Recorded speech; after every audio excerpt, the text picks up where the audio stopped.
कभी ऐसा महसूस हुआ है कि कोई चीज़, कोई संदेश ठीक उसी वक्त हमारे सामने आता है जब उसकी सबसे ज़्यादा ज़रूरत होती है। आज हम एक ऐसे ही आध्यात्मिक संदेश की बात करने वाले हैं।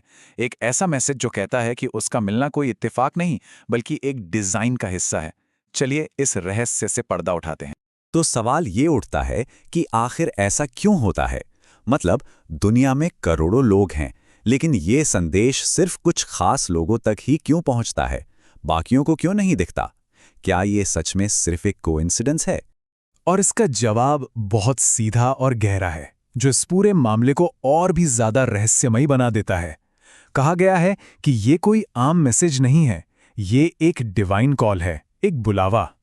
तो चलिए पहले हिस्से में चलते हैं और समझते हैं कि ये ब्रह्मांडीय बुलावा आखिर है क्या। मूल बात यह है कि अगर ये जानकारी किसी तक पहुंच रही है तो उसे किसी खास मकसद से चुना गया है। और पता है सबसे दिलचस्प बात क्या है? ये मैसेज सबके लिए है ही नहीं। ये सिर्फ उन आत्माओं के लिए है जो कह सकते हैं स्पिरिचुअली रेडी हैं। जो तैयार नहीं है, उन्हें ये संदेश नजर ही नहीं आएगा। तो फिर ये बुलावा मिलता किसे है? ये उन लोगों तक पहुंचता है जिनकी आत्मा जागृत हो रही है, जिनका दिल साफ है और जिन्हें यूनिवर्स किसी बड़े बदलाव के लिए तैयार समझता है। ये उन लोगों के लिए है जो अपनी जिंदगी में किसी गहरे मतलब की खोज कर रहे हैं। अच्छा, तो जब ये बुलावा मिल जाता है तो उसके फौरन बाद होता क्या है? इसे एक तरह से एक आध्यात्मिक ताले के खुलने जैसा बताया गया है। एक ऐसा मोमेंट जो सब कुछ बदल कर रख देता है। इसके लिए एक 3 स्टेप की प्रोसेस बताई गई है, जो इस मैसेज को एक्सेप्ट करने से ही शुरू हो जाती है।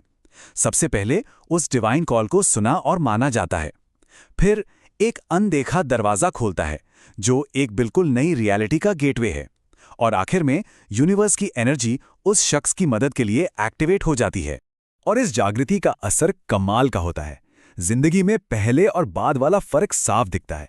मतलब जहां पहले हर चीज में रुकावटें थी, बंद दरवाजे थे, अब वहीं एक फ्लो है, स्पीड है और रास्ते एकदम साफ हैं। कंफ्यूजन की जगह अब सिग्नल्स और गाइडेंस मिलने लगते हैं। इसके बाद सफर का अगला पड़ाव आता है। अब यूनिवर्स सीधे सीधे बात करना शुरू कर देता है। कैसे? ठोस संकेतों के जरिए और असल जिंदगी में बदलाव लाकर। तो वो कौन से संकेत हैं जिन पर ध्यान देना चाहिए? जैसे बार बार एक ही नंबर का दिखना, मान लीजिए 444, या फिर ऐसा लगना कि कोई अनदेखी शक्ति साथ है। यहां तक के लोग बिना किसी वजह के उस शख्स की तरफ खींचने लगते हैं। ये सब इस बात का कंफर्मेशन है कि सफर सही दिशा में जा रहा है। और हां, तेज बदलावों के लिए भी तैयार रहना होता है। इसका मतलब ये भी हो सकता है कि कुछ पुराने रिश्ते पीछे छूट जाएं, ताकि नई एनर्जी और ग्रोथ के लिए जगह बन सके। ये एक तरह से एक क्लीनिंग प्रोसेस है। अब फोकस बाहरी दुनिया से हटकर अंदर की तरफ जाता है, यानी पर्सनल पावर का बढ़ना और उसके साथ आने वाली एक बहुत बड़ी जिम्मेदारी।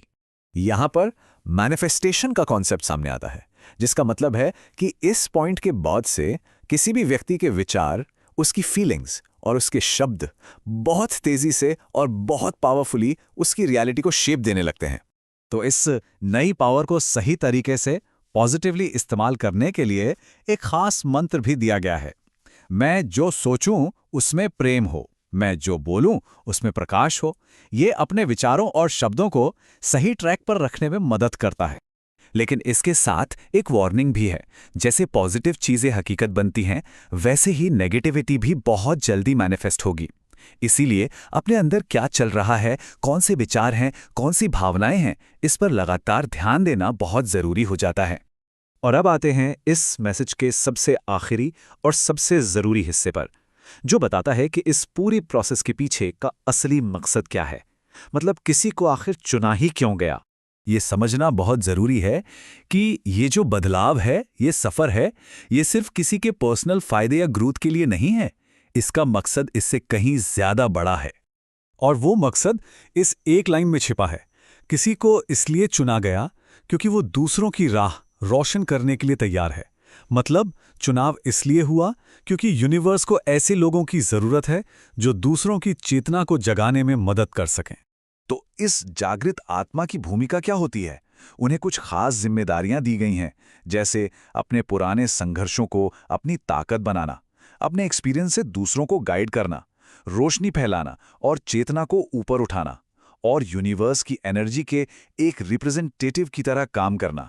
और आखिर में एक बात साफ की गई है, ये जो कुछ भी हो रहा है ये अंत नहीं है, बल्कि एक नई जिंदगी, एक नई यात्रा की बस शुरुआत है। तो हम इसी सवाल के साथ इस चर्चा को खत्म करते हैं। एक ऐसा सवाल जो सोचने पर मजबूर करता है। ब्रह्मांड ने पुकार भेजी है, अब आगे क्या करना है?